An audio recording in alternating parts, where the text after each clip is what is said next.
오늘 하나님 말씀 같이 보겠습니다. 하나님 말씀은 요한계시록 2장 12절에서 17절까지의 말씀입니다.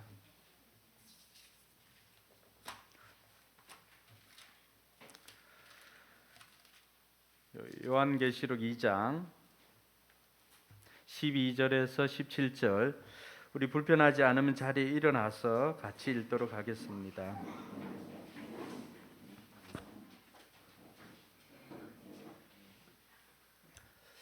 네, 같이 읽습니다. 버가모 교회의 심부름꾼에게 이렇게 써보내라. 날카로운 양날 칼을 가지신 분이 이렇게 말씀하신다.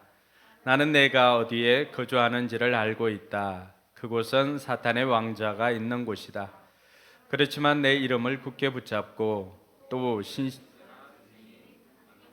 너희 곁 곧 사탄이 살고 있는 그곳에서 죽임을 당할 때에도 나를 믿는 믿음을 저버리지 않았다. 그러나 나는 내게 몇 가지 나무랄 것이 있다. 너희 가운데는 발람의 가르침을 따르는 자들이 있다.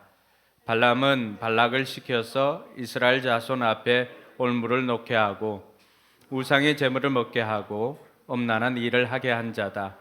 이와 같이 내게도 니골라 당의 가르침을 따르는 자들이 있다. 그러니 회개하여라. 만일 회개하지 않으면 내가 속히 너에게로 가서 내 입에서 나오는 칼을 가지고 그들과 싸우겠다. 귀가 있는 사람은 성령이 교회들에게 하시는 말씀을 들으라. 이기는 사람에게는 내가 감추어둔 만나를 주겠고 흰 돌도 주겠다. 그 돌에는 새 이름이 적혀 있는데 그 돌을 받는 사람 밖에는 아무도 그것을 알지 못한다. 아멘. 네, 앞뒤 좌우로 한번 인사할까요? 하늘 복 많이 받으세요.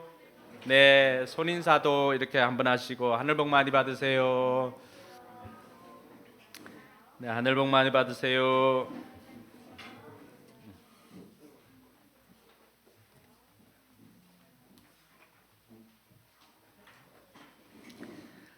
네, 오늘 또 재우가 이렇게 예배 와가지고 기분이 참 좋습니다. 우리가 힘든 세상을 살아가다 보면은 어느 순간인가 힘이 될 때가 있습니다.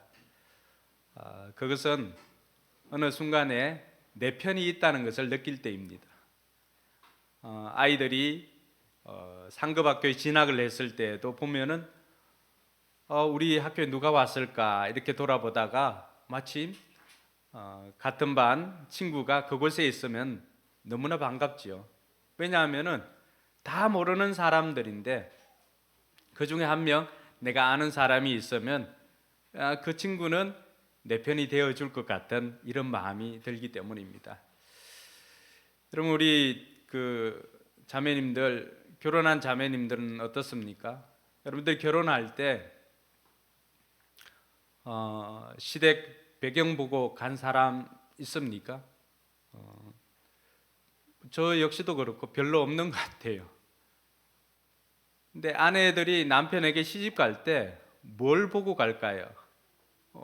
상대편 가문을 보거나 집안을 보거나 이렇게 할 수도 있겠지만은 그것도 굉장히 중요한 요소입니다. 그러나 제일 중요한 것은 남편 한 사람 믿고 가는 것 아닙니까? 남편 한 사람 믿고 그 미지의 세계인 결혼을 하게 됩니다. 그런데 어느 날 이 인간이 내 편이 아니라 남편이 될 때 우리는 그 실망감을 이루 말할 수가 없습니다. 심지어는 아니 내가 저 인간 하나 믿고 이렇게 왔는데 내 편이 되어주지 못하고 남의 편이 되니까 더 이상 앞으로 어떻게 살아가야 하지 라고까지 생각할 정도로 우리 힘이 빠지게 됩니다. 우리 성도들 가운데는 우리 남편들이 정말로 남의 편이 아니라 여러분의 아내에게 내 편이 되어주는 그런 가정들이 다 될 수 있기를 바랍니다. 교회도 마찬가지입니다. 교회도 교회가 기업이나 이런 것과 다른 이유가 있습니다. 기업은 어떤 성과를 내야 되고 그 성과가 없으면은 때로는 자르기도 하고 잘리기도 합니다. 근데 교회는 가정과 같은 곳입니다. 가정은 어떻습니까? 가정은 때로는 성과가 없어도, 때로는 원하는 만큼 실적을 올리지 못해도 가정은 가족이기 때문에 여전히 그 연약함들을 안고 가는 곳이 가정입니다. 교회 안에서도 마찬가지입니다. 네 편 내 편 할 것 없이 우리가 모든 사람들에게 서로가 서로에게 힘이 되어주는, 그래서 내 편이 되어주는 그런 은혜가 있는 곳이 바로 교회입니다. 오늘 우리가 세 번째로 만나는 이 버가모 교회에 나타난 주님께서는 어떤 모습으로 이 버가모 교회를 찾아오셨을까요? 여러분, 이 7교회를 살펴보면서 공통적으로 반복되어지는 단어가 있습니다. 그것은 내가 알고 있다라고 하는 것입니다. 내가 안다. 모든 교회에 공통적으로 표현되어지는 것이 내가 안다라고 하는 것입니다. 오늘 버가모 교회도 주님께서 그들에 대해서 이야기할 때 너희들이 어떤 곳에 있고 너희들이 어떤 신앙을 가지고 있는지 내가 안다라고 그렇게 말하고 있습니다. 근데 그러한 안다라고 했을 때 이 사용되어진 단어는 추상적인 것이 아닙니다. 남편이 아내를 아는 것처럼, 아내가 남편을 아는 것처럼 굉장히 구체적인 알미입니다. 그 주님께서 오늘 저와 여러분들에게도 동일하게 말씀하십니다. 내가 너희를 안다. 우리가 얼마나 힘든 상황 가운데서 신앙생활을 하는지, 또 우리의 삶의 형편이 얼마나 곤고한지 하나님께서 다 아신다고 말씀해 주십니다. 근데 이 알미 어떤 사람에게는 위로와 격려가 되지만 또 어떤 사람에게는 굉장한 경고가 될 수가 있습니다. 여러분, 주님께서 여러분들의 모든 것을 안다라고 했을 때 여러분들에게는 그 말씀이 위로가 됩니까? 격려가 됩니까? 아니면은 한편으로는 경고가 됩니까? 오늘 버가모 교회 성도들에게도 마찬가지입니다. 주님께서는 모든 것을 안다. 네가 어떤 형편에서 신앙생활을 하는지, 네가 어디에 거주하는지, 그곳이 사탄의 왕좌가 있는 곳인지 내가 다 안다 라고 했을 때 버가모 교회 성도들의 마음은 어땠을까 한번 생각해 봅니다. 그곳에 찾아오신 주님의 모습이 예사롭지 않습니다.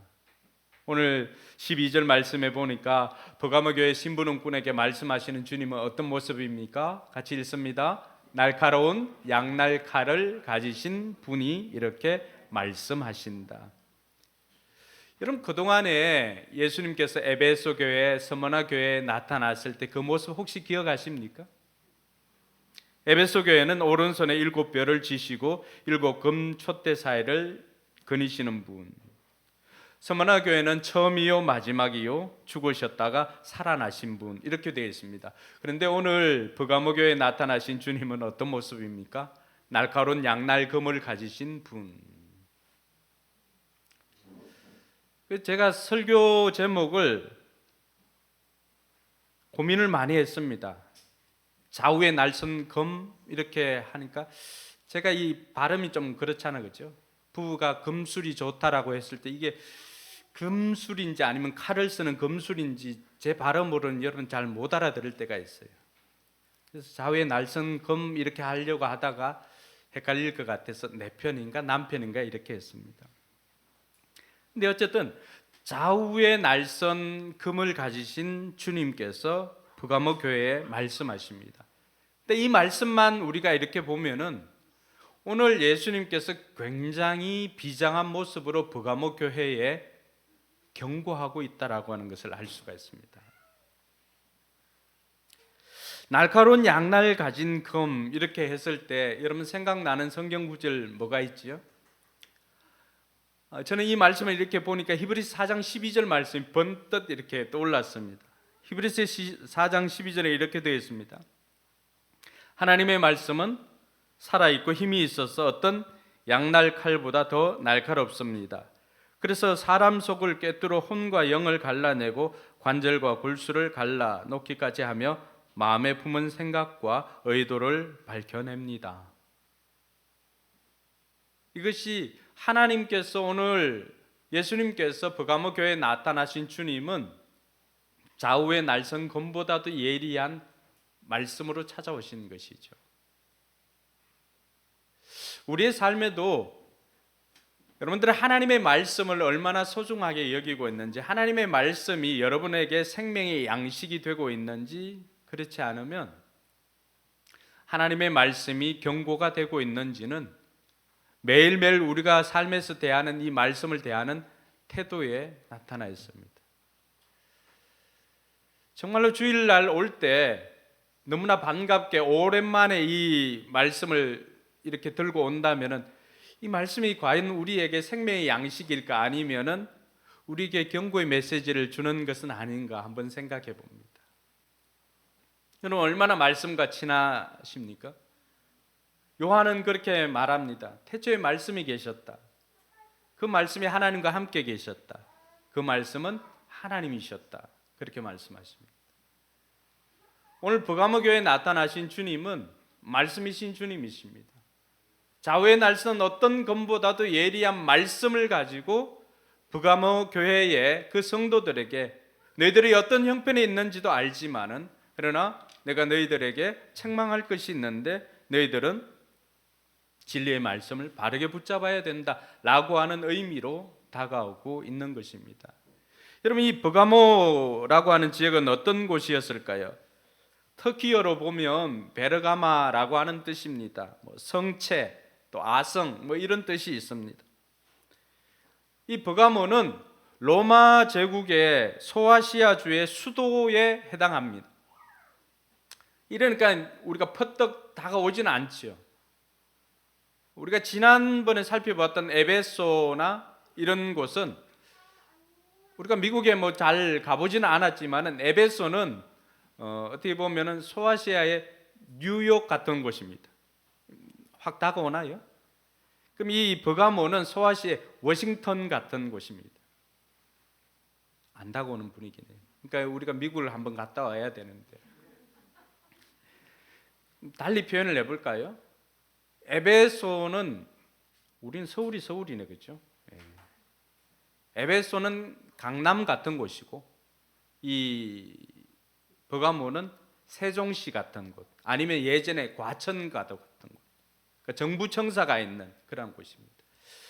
예전에 버가모 왕국이 있을 때도 한 200년 동안이나 그 수도 역할을 했던 곳이 이 버가모입니다.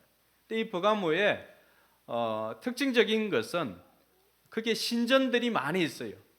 제우스 신전을 비롯해서 디아니소스 이런 신전들이 많이 있습니다. 그러니까 신전들이 많이 있다 보니까 많은 사람들이 이 신전에 절을 하기 위해서 모입니다. 그리고 그 어느 도시보다도 우리가 계속해서 만나는 이 일곱 교회가 직면하고 있는 곳이 무엇입니까? 황제를 섬기는 도시에서 계속해서 있었던 것 아닙니까? 이 버가모도 황제 섬기는 일이라고 하면은 둘째 가면은 서러워할 정도로 그 탑에 해당하는 곳입니다. 그리고 이곳에는 버가모가 행정 중심이기 때문에 로마 파견 총독이 그곳에 와서 행정 업무를 수행했습니다. 그러니까 로마서 얼마나 이 버가모 지역을 중요하게 여기는지를 우리가 알게 되는 것입니다. 근데 그곳에 또 유명한 것이 있습니다. 의료의 신이라고 하는 에스쿨레피우스라고 하는 신전이 있고, 또 그곳에 의료 시설이 있고 실제로 치유의 이런 기적들도 많이 일어났던 곳이 버가모입니다. 그리고 유메네스 2세라고 하는 왕이 있는데, 이 왕은 어떤 마음이 있었냐 그러면, 우리가 이집트에 있는 알렉산드리아에 있는 도서관보다도, 그 당시 최고의 도서관이라고 하는 그 도서관보다도 장서를 많이 구비해야 된다라고 생각을 하고, 그 도서관을 지으라고 명령을 했습니다. 근데 이 명령을 또 이집트 왕이 알았던 거예요. 그래서 더 이상 이 파피루스를, 책을 만들려면 파피루스를 가지고 하는데 파피루스를 수출하지 않습니다. 그러니까 이 버가모 왕이, 유메네스 왕이 뭘 하냐 그러면 양피지를 개발합니다. 그래서 양피지를 가지고 책을 만들어서 그 버가모에는 도서관이 굉장히 유명한데 그 당시에 장서가 20만 권입니다. 알렉산드리아 다음으로는 최고의 장서를 보유하고 있었던 곳입니다. 그러나 곳곳에 이런 도서관도 있죠. 또 여러 신전도 있죠. 그리고 로마 황제를 숭배하기 위해서 황제들의 신전도 있었던 곳이 바로 이 버가모입니다. 그러니까 황제 숭배에 있어서는 타의 추종을 불허하기 때문에 그들의 별명이 신전지기, 황제의 신전지기라고 하는 별명까지 얻었던 도시가 이 버가모입니다. 이게 확 와닿지 않을 수가 있는데 우리가 확 와닿으려면 어제 우리가 간증을 통해서 들었던 평양에 교회가 세워져 있다라고 생각하시면 됩니다. 곳곳에 김일성 동상, 김정일 동상, 온통 그러한 동상들이 있는 그곳에서 신앙생활하는 교회, 그것이 바로 버가모 교회와 같은 곳입니다. 그러니까 좀 와닿나요? 이게 좀 어느 정도 위치에 있다는 걸 알게 되겠지요. 이 버가모 교회에 대해서 13절에 보면은 주님께서 그렇게 말씀하십니다. 나는 네가 어디에 거주하고 있는지를 알고 있다. 그곳은 사탄의 왕좌가 있는 곳이다. 그렇지만 너는 내 이름을 굳게 붙잡고 또 내 신실한 종인 안디바가 내 곁 곧 사탄이 살고 있는 그곳에서 죽임을 당할 때도 나를 믿는 믿음을 저버리지 않았다. 주님께서 이 버가모 교회에 대한 칭찬을 하십니다. 여러분, 그곳에서 신앙생활을 한다라고 하는 것이 얼마나 힘들다라고 하는 것을 우리는 이전의 교회들을 통해서 알 수가 있었습니다. 여러분, 황제 숭배를 거절한 도시에 있었던 사람들이 신앙을 지키기 위해서 그들이 감수해야만 했던 것이 무엇입니까? 길드나 이런 곳에 들어갈 수 없으니까 가난은 감수해야만 되었던 것이죠. 근데 여기에서는 이 황제 숭배를 거절하다가 순교한 안디바도 있는 곳이 바로 버가모 교회입니다. 근데 황제 숭배가 어렵나라고 생각하면 그렇지 않습니다. 황제의 신전에 와가지고 그 향이 있는 그곳에 향을 이렇게 피우고는 몇 개 이렇게 놓고는 그냥 카이사가 신이다, 카이사가 나의 왕이고 나의 주님이시다라고 고백을 하면 됩니다. 살려고 하면 이 고백을 하는 것이 그렇게 어렵지는 않았을 것입니다. 우리가 생각할 때는 아니 그렇게 하고 그냥 살지라고 생각했지만은 그곳에 있었던 이 안디바라고 하는 사람은 그렇지 않았습니다. 자신의 입으로는 예수님께서 나의 주님이시고 예수님께서 나의 왕이시다라고 하는 그 고백 이외에는 할 수가 없었던 것입니다. 우리가 지난번 서머나 교회 살펴보았을 때 폴리갑을 만났을 때도 마찬가지였죠. 86년 동안이나 그분이 단 한 번도 나를 부인한 적이 없는데 내가 어떻게 그분을 부인할 수가 있겠습니까? 라고 하면서 그렇게 순교의 제물이 되었던 것처럼 안디바도 그곳에 있었던 이 안디바라고 하는 성도도 그렇게 신앙을 지켰던 사람입니다. 여러분, 제가 처음 서울에 왔을 때 거주했던 곳이 신월동입니다. 신월 7동. 근데 신월 7동에 보면은 거기 시장이 있는데 그 시장 이름 뭐죠? 한 목사님 시장 이름 뭐예요? 한성교에서 그 밑으로 쭉 내려오다 보면 시장이 있었는데 신곡시장인가? 신곡시장? 네. 그 신곡시장은 다른 시장보다도 특이한 게 있었습니다. 우리도 송화시장 있잖아요, 그죠?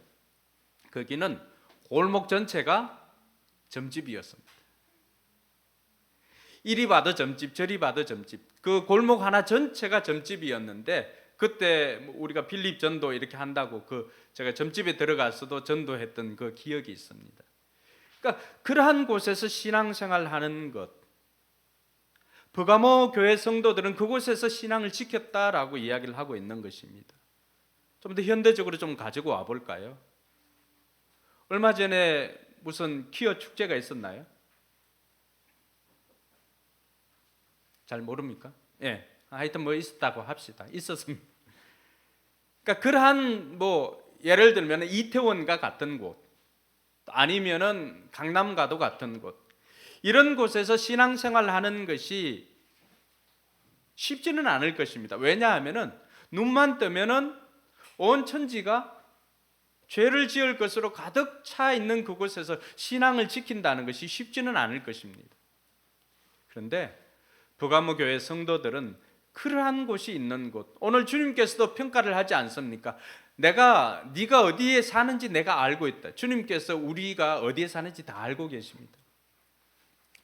그곳은 사탄의 왕좌가 있는 곳이다. 그만큼 영적으로 봤을 때 죄짓기에 좋은 곳, 황제를 숭배하고 황제 신전이 있는 이러한 곳에서 네가 거주한다는 것 내가 다 알고 있다. 주님께서 우리가 얼마나 신앙생활하기에 어려운 환경에 있는지를 다 알고 계시다고 말씀해 주십니다. 그러면서 그곳에서 신앙을 지키고 있는 성도들에게 칭찬하는 것입니다. 요즘 어떻습니까? 시대적으로 저는 우리 전도사님이나 또 앞으로 신학하게 될 많은 후배들을 보면 마음이 짠합니다. 제 선배들도 목사님들이 우리 보면은 한숨 먼저 쉽니다. 야, 우리 땐 그래도 괜찮았는데 이 목사 때 그때 힘들어서 어떻게 목회하려고 그러냐. 저는 그래도 좀 나은 것 같습니다. 근데 전사님이 이렇게 보니까 반려견들에게 세례를 줘야 될지 말아야 될지, 동성애하는 사람들에게 어떻게 대해야 될지, 이슈들이 한두 가지가 아닙니다. 그러니까 이런 상황 가운데 신앙생활을 해야 된다라고 하는 것이, 또 목회를 해야 된다라고 하는 것이 얼마나 어려운 것인가 생각해 보면은 저 역시도 한숨이 날 때가 있습니다. 그런데 주님께서 이 버가모 교회 성도들을 향하여서 그럼에도 불구하고 너희들이 신앙을 잘 지켰구나 라고 하면서 칭찬을 해 주었습니다. 사랑하는 성도 여러분, 시대적으로도 보면은 여러 가지 이슈들이 있는데 우리가 신앙생활하는 것이 그렇게 쉽지만은 않은 환경 가운데 우리가 있습니다. 그러니까 주님께서 이 시간에 여러분들이 코로나를 해치고 은하철도 999도 아닌데 그죠? 기차가 어둠을 해치고 나온 것도 아닌데 코로나를 해치고 나온 여러분들을 주님께서 얼마나 기쁘게 보시겠어요? 네.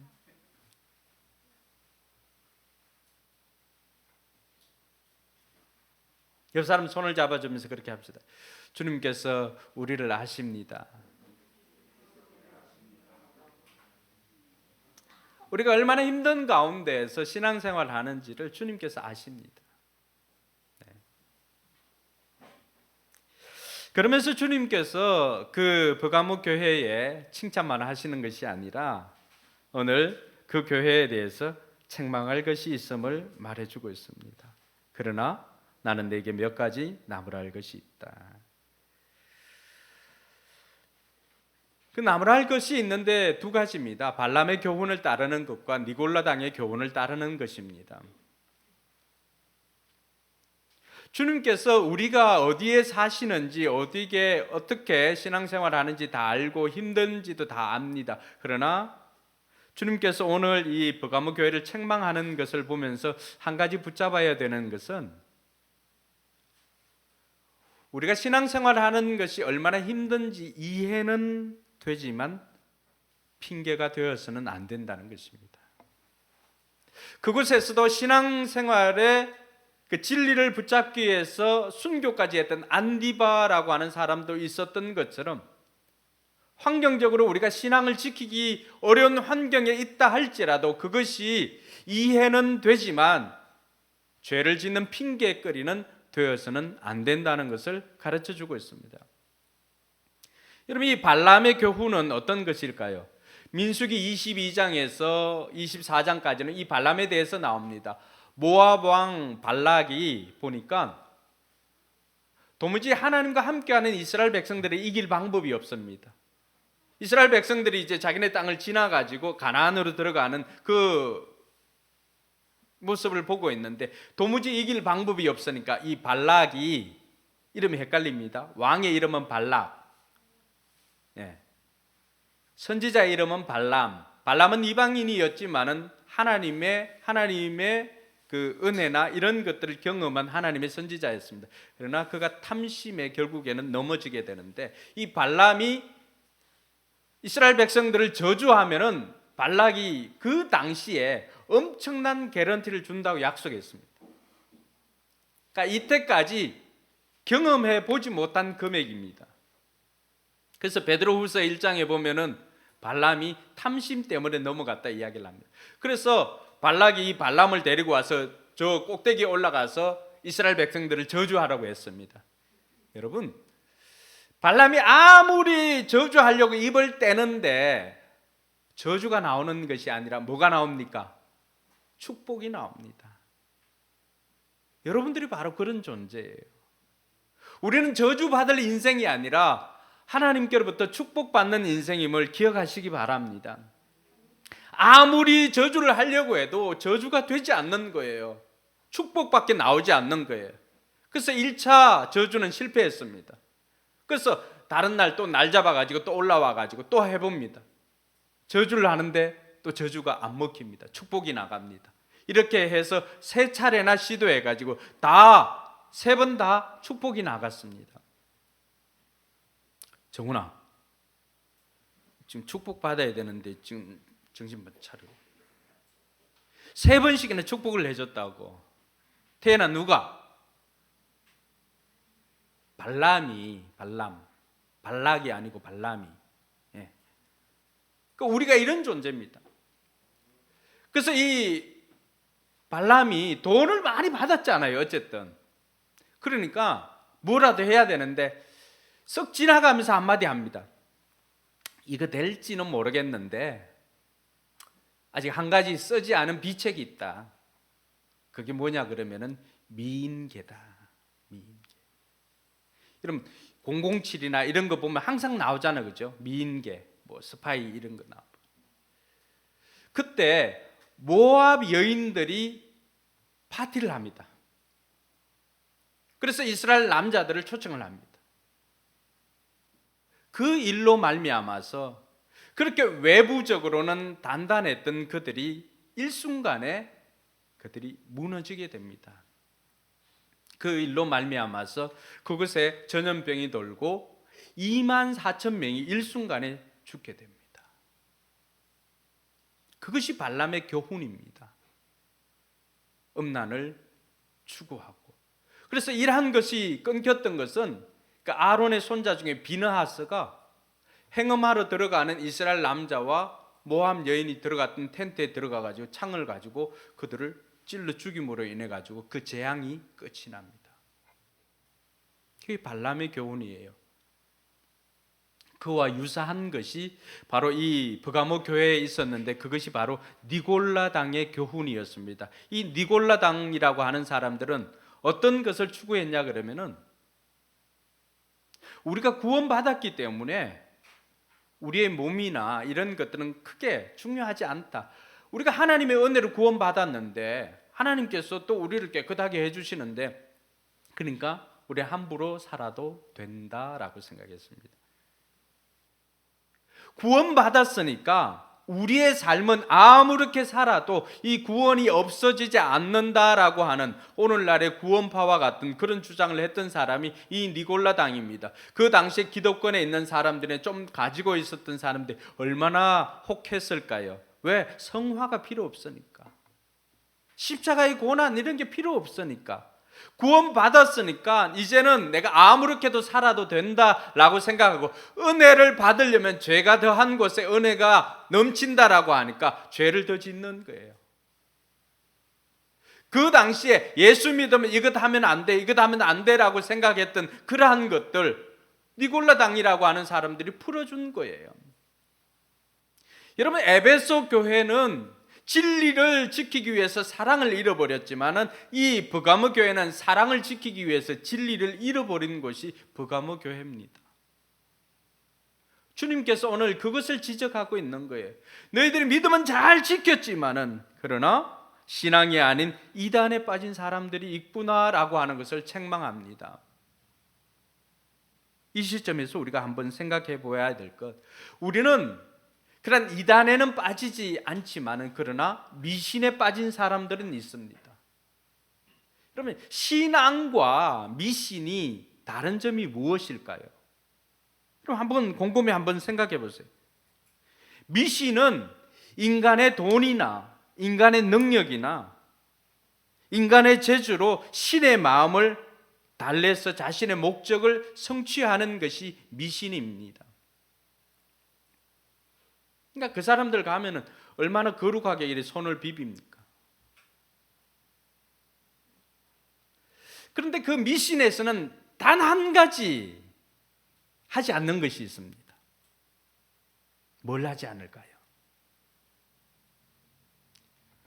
재물을 드리고 재물을 빌고 있는, 재물을 통해서 빌고 있는 자기 자신은 결코 변하지 않습니다.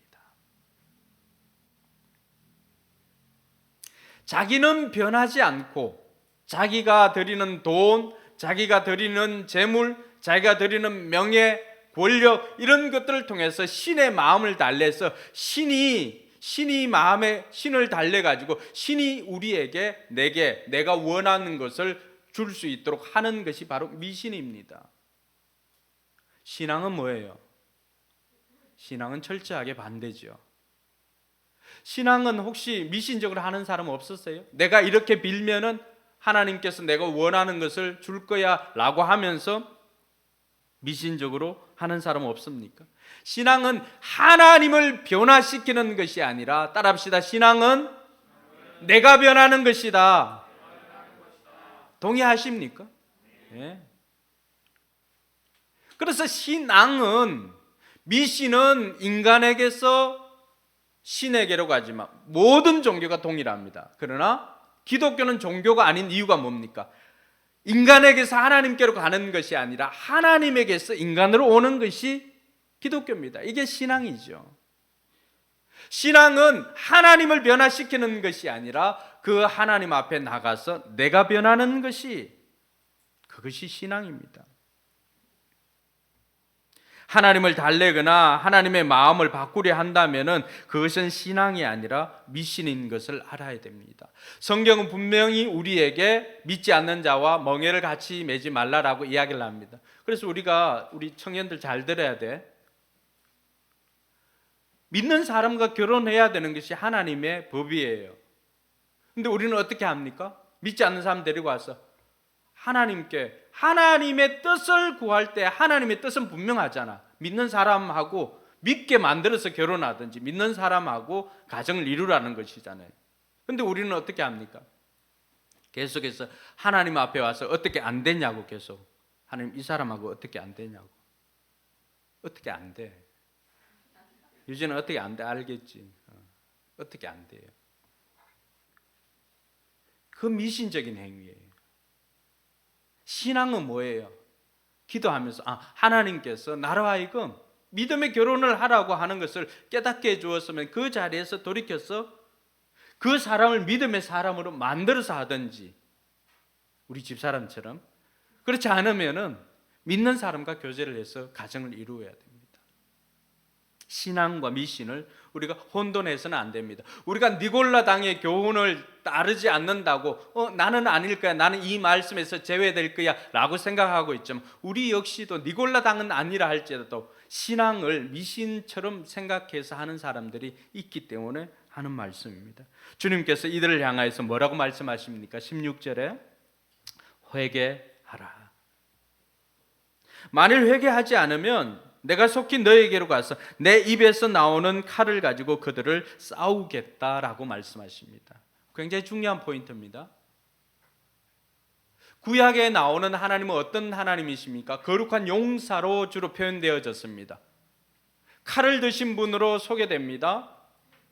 그 칼을 드신 거룩한 용사이신 여호와 하나님께서는 어떻게 했습니까? 그 칼을 들고 모든 대적들을 물리쳐 주시고 우리를 지켜 주셨습니다. 동의하십니까? 구약의 하나님은 거룩한 용사였습니다. 네, 오늘 버가모 교회 앞에 서 있는 그 거룩한 용사이신 하나님께서 그 칼을 들고, 그 주님께서 칼을 들고 어떻게 하시겠다는 것입니까?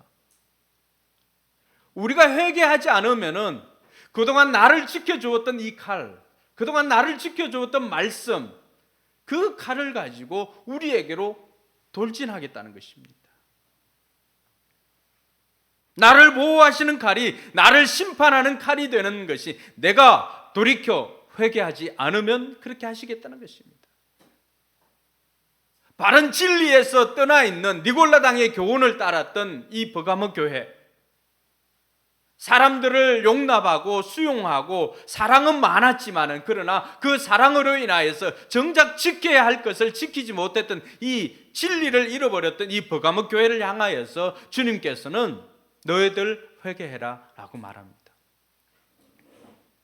오늘 이 말씀이 저와 여러분들에게도 버가모 교회처럼 진리의 말씀 되기를 주님의 이름으로 축원합니다.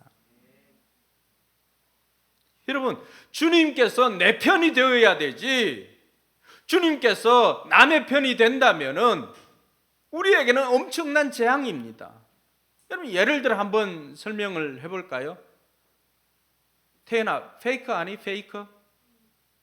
페이크가 네 편에서 롤하는 것과 페이크가 다른 편에서 롤하는 것, 어떤 차이가 있을 것 같아? 게임 끝이지. 그거야 그거.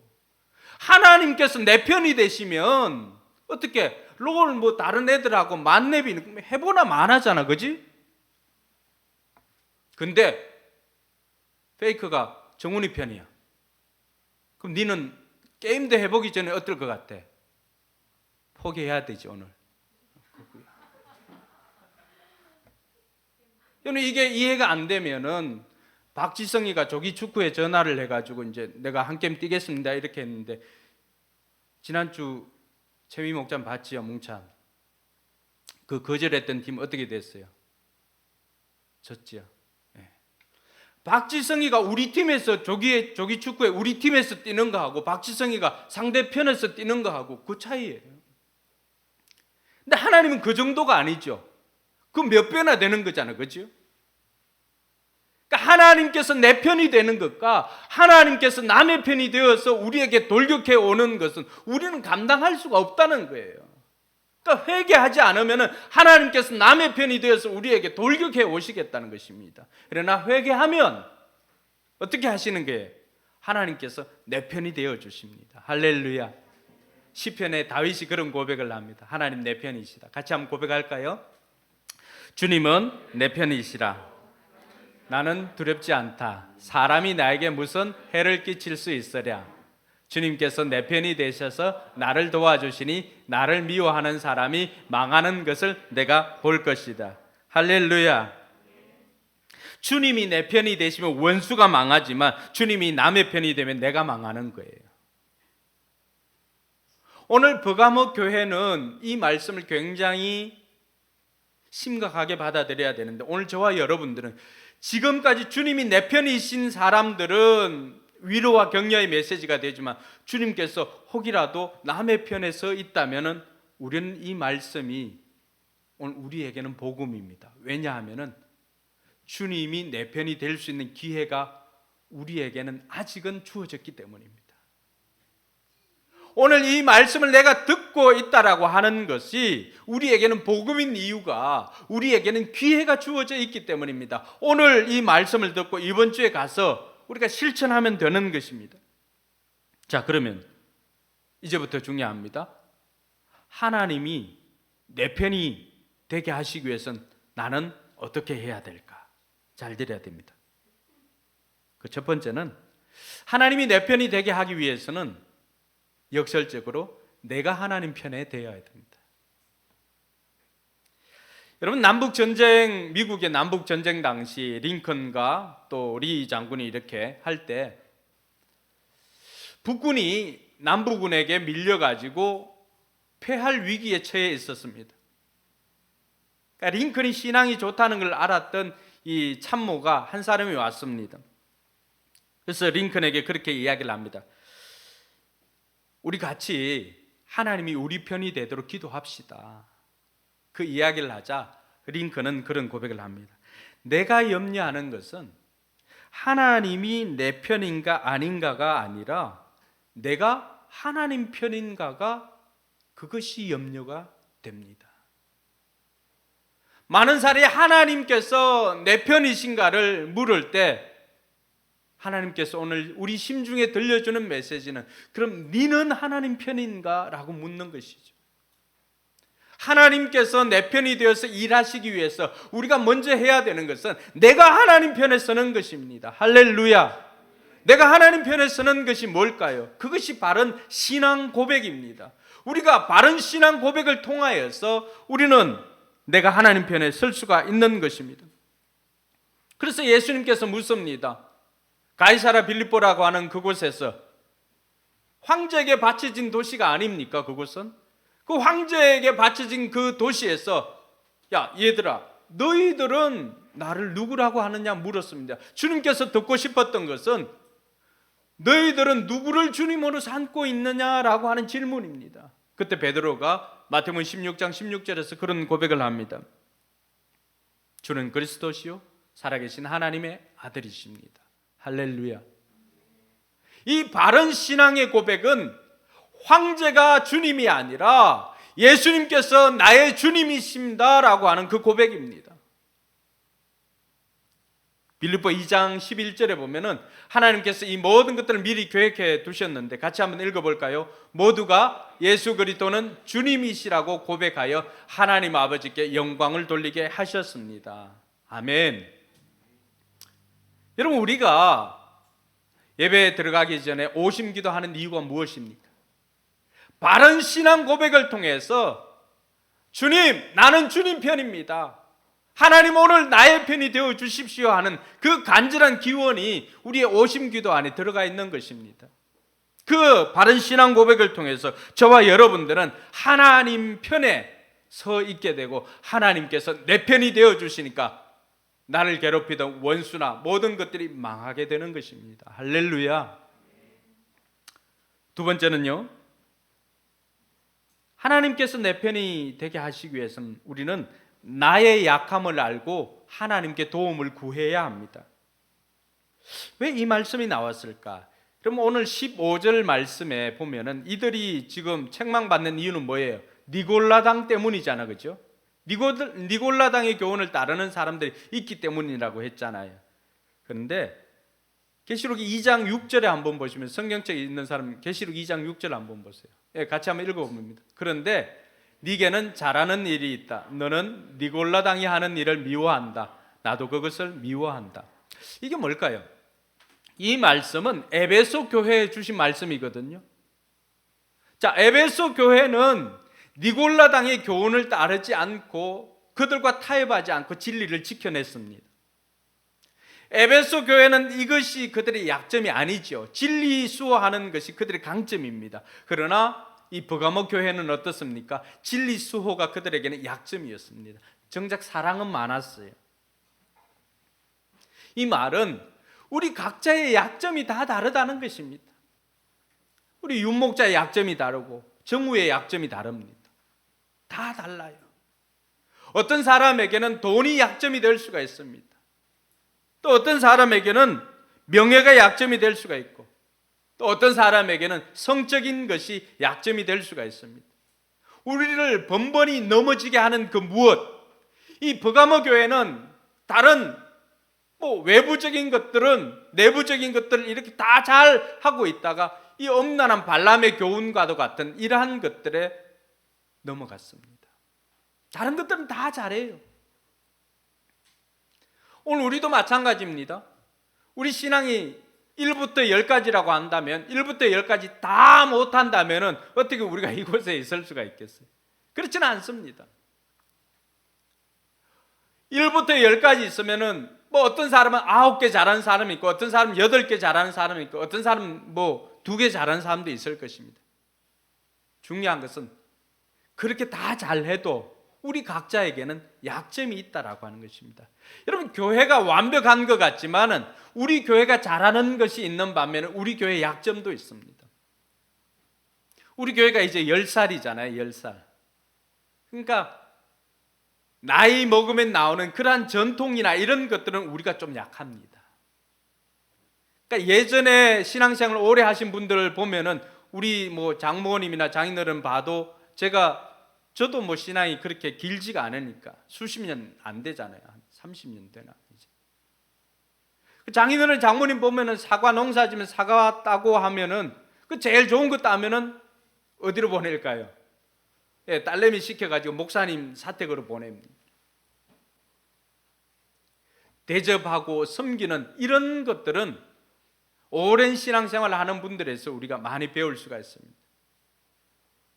그러니까 우리 교회는 그런 전통이나 이런 것이 없다 보니까 이런 다른 사람들을 섬기는 것이나 이런 것들이 조금은 부족할 수도 있어요. 그러나 그것 말고 다른 것들은 힘을 모아서 한다거나 아니면은 뭐 우리 다음 세대들에 대한 열정이나 이런 것들은 다른 어떤 큰 교회들보다도 더 강력한 힘을 가지고 있습니다. 우리가 노예 찬양 이 율동 경연대 기억나십니까?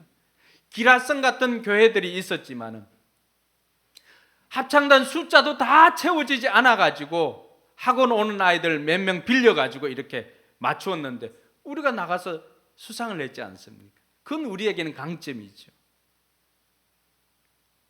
우리가 다 완벽하지는 않습니다. 교회가 완벽하지는 않습니다. 신자의 삶이 완벽하지는 않습니다.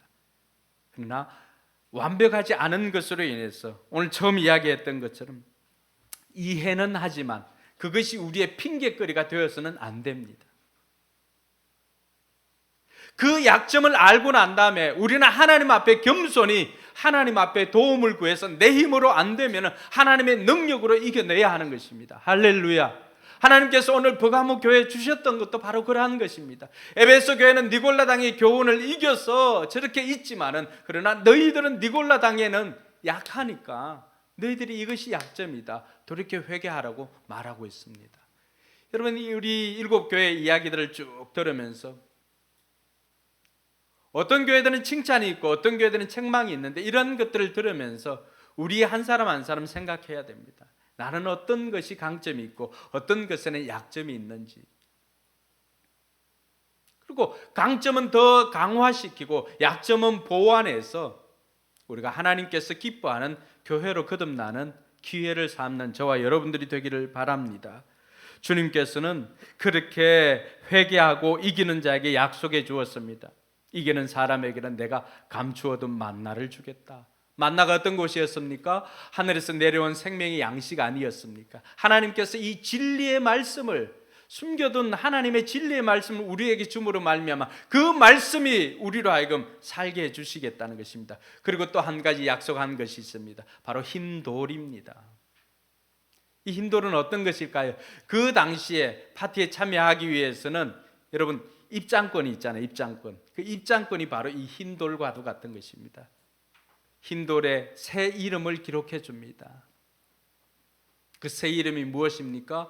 고린도후서 5장 17절에 보라 이전 것은 지나갔으니 내가 새 것이 되었노라. 할렐루야.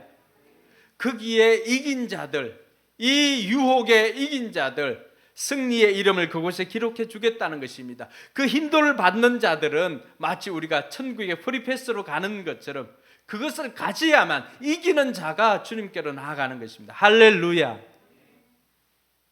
오늘 저와 여러분들 모두가 우리의 이름이 기록되어진 그 흰돌을 가지고 주님의 천국 잔치에 참여하는 저와 여러분들이 되기를 주님의 이름으로 축원합니다. 사랑하는 성도 여러분, 하나님을 내 편으로 삼으시기 바랍니다. 하나님이 남편이 되면은 우리는 망하게 되지만 하나님이 내 편이 되면은 우리는 승리하고 번성하게 되는 것입니다. 이번 한 주도 하나님과 함께 승리하는 저와 여러분들이 되기를 주님의 이름으로 축원합니다. 기도하겠습니다.